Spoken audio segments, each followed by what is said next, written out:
अस्सलामु अलैकुम वरहमतुल्लाहि वबरकातुहू। दोस्तों, मैं हूं फैद मलिक और आप देख रहे हैं हमारा यूट्यूब चैनल इस्लामी अखलाक। तो वीडियो को शुरू करने से पहले मैं आपसे ये गुजारिश करता हूं कि अगर आप हमारे चैनल पर पहली बार आए हैं तो हमारे चैनल को आप सब्सक्राइब कर लें और साथ में बेल के आइकन पर भी क्लिक कर दें ताकि हमारी हर नई आने वाली वीडियो सबसे पहले आपको मिलती रहे। चलिए अब वीडियो शुरू करते हैं। दोस्तों, आज हम आपको एक ऐसी लड़की का किस्सा सुनाएंगे कि जो पढ़ाई करने के लिए लंदन गई, मगर उसने ऐसे गुनाह किए कि उसकी लाश से सांप और बिच्छू निकल आए।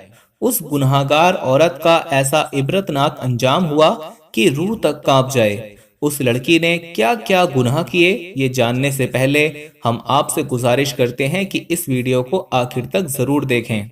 और वीडियो में आगे बढ़ने से पहले हम आपको ये भी बता देना चाहते हैं कि हमारे पास बहुत सारे ईमेल्स और मैसेज आ रहे थे कि हमें शुगर की दवाई बताइए। तो अगर आपको शुगर की बीमारी है या धात की बीमारी है या मर्दाना ताकत से रिलेटेड कोई भी बीमारी है तो हमारे पास इन सब बीमारियों की दवाई मौजूद है, जिससे आपकी बीमारी गारंटी से जड़ से खत्म हो जाएगी। आपको सिर्फ ये दवाई एक बार ही मंगानी होगी। एक बार से ही आपकी दवाई से आपकी जो बीमारी है वो जड़ से खत्म हो जाएगी इंशाल्लाह। हमारे जो आलिम हैं उन्होंने इस दवाई पर पढ़ाई की है, वसाइफ किए हैं। तो अगर आप दवाई मंगवाना चाहते हैं तो हम कुरियर से आपके पास दवाई भेज देंगे। दवाई के प्राइस भी ज़्यादा हाई नहीं है। दवाई मंगवाने के लिए आप स्क्रीन पर दिए गए नंबर पर व्हाट्सएप करके दवाई ऑर्डर कर सकते हैं और ज़्यादा जानकारी के लिए आप व्हाट्सएप पर मैसेज करें। दोस्तों, रसूलुल्लाह सल्लल्लाहु ताला अलैहि वसल्लम का फरमान है कि मैंने कुछ औरतों को छातियों के बल लटके हुए देखा। इसके बारे में आप सल्लल्लाहु ताला अलैहि वसल्लम ने बताया कि ये वो औरतें हैं जो शादीशुदा होने के बावजूद दूसरे मर्दों से नाजायज ताल्लुक रखती थीं। इस नाजायज ताल्लुक को समझना बहुत जरूरी है। दोस्तों, कभी कभी गैर मर्दों के साथ बातचीत करने और मर्दों से दोस्ती को बहुत नॉर्मल समझा जाता है, लेकिन दरअसल गुनाह की तरफ पहला कदम यही होता है। हम ये नहीं कहते कि आप किसी से कभी बात ही ना करें, बल्कि ऐसी कोई सूरत पैदा नहीं होनी चाहिए जिसकी वजह से आप अजाब के मुस्तहिक हो जाएं, जैसा कि उस लड़की के साथ हुआ। ये एक मुस्लिम घराने की लड़की थी जो पढ़ने के लिए दूसरे मुल्क गई हुई थी और फिर पढ़ाई के साथ साथ वहीं नौकरी भी करने लगी। वालिदैन ने एहतमाद के साथ उस लड़की को बाहर तो भेज दिया, लेकिन वो अक्सर उसके लिए परेशान रहने लगे। पढ़ाई मुकम्मल हो गई, लेकिन उनकी बेटी को एक अच्छी नौकरी मिल गई और अच्छी सैलरी के साथ साथ घर और गाड़ी भी मिल गई। तो फिर वो वापस अपने मुल्क न आई। वालिदैन एक दो बार उससे मिलने भी गए और वो भी 6 से 8 महीने बाद अपने वालिदैन को मिलने आ जाया करती थी। इसी अरसे में जब वो लड़की दूसरे मुल्क में थी तो उसकी कुछ गैर मुस्लिमों के साथ दोस्ती हो गई जो उसके साथ पढ़ते और काम करते थे। जब ये दोस्ती बढ़ी तो लड़की ने देखा कि उसके दोस्त वो गैर मुस्लिम हैं, आपस में बहुत करीब हैं और एक दूसरे के घर आते जाते हैं, यहाँ तक कि एक दूसरे के घर ही सो जाते हैं। तो उसका ईमान भी डगमगा गया कि क्यों ना मैं भी इन जैसी हो जाऊं। दोस्तों, ये सोच दिल में पैदा हुई तो कुछ ही अरसे बाद उसके कपड़े भी कम होने लगे और वो खुद को उनके रंग में ढालने लगी। अब वो रात रात भर अपने दोस्तों के साथ रहती और उनमें से एक गैर मुस्लिम दोस्त के साथ उस लड़की का जिस्मानी ताल्लुक भी कायम हो गया और अब वो एक अलग ही किस्म की लड़की बन चुकी थी। आज से कुछ साल पहले जब वो इस मुल्क में आई थी और आज उसके किरदार में जमीन आसमान का फर्क था। वो अपनी रिवायत को मुकम्मल तौर पर भुला चुकी थी। वो गुनाह की दलदल में इतनी गुमराह हो गई कि आखिरकार उसकी मौत परदेश में ही हुई और वो इस हालत में मरी कि वो अपने दोस्त के साथ बेशर्मी की हालत में एक कमरे में मौजूद थी।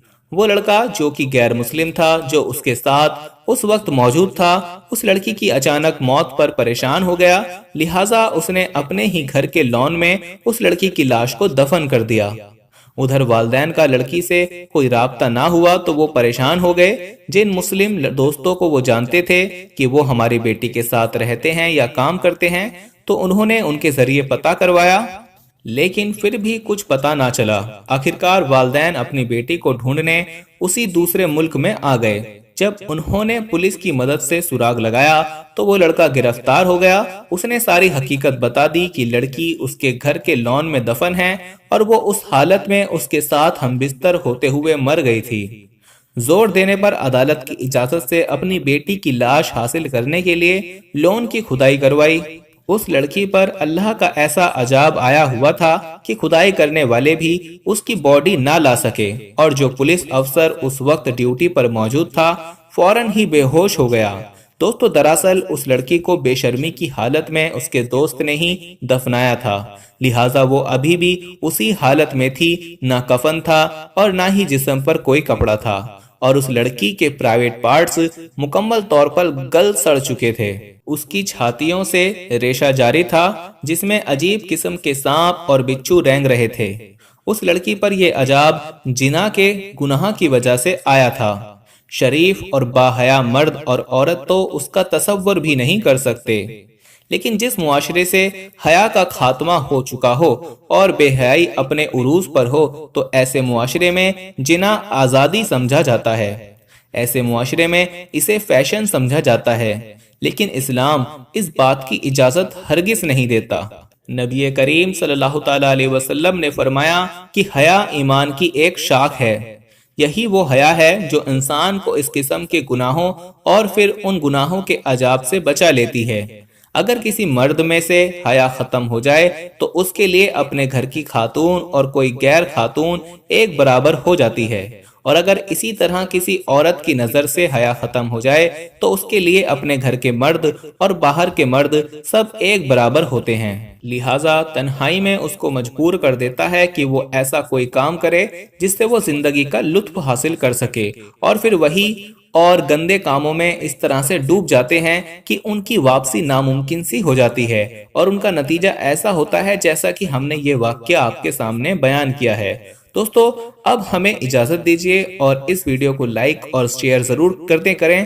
ملتے ہیں اپنی اگلی ویڈیو میں، فی امان اللہ۔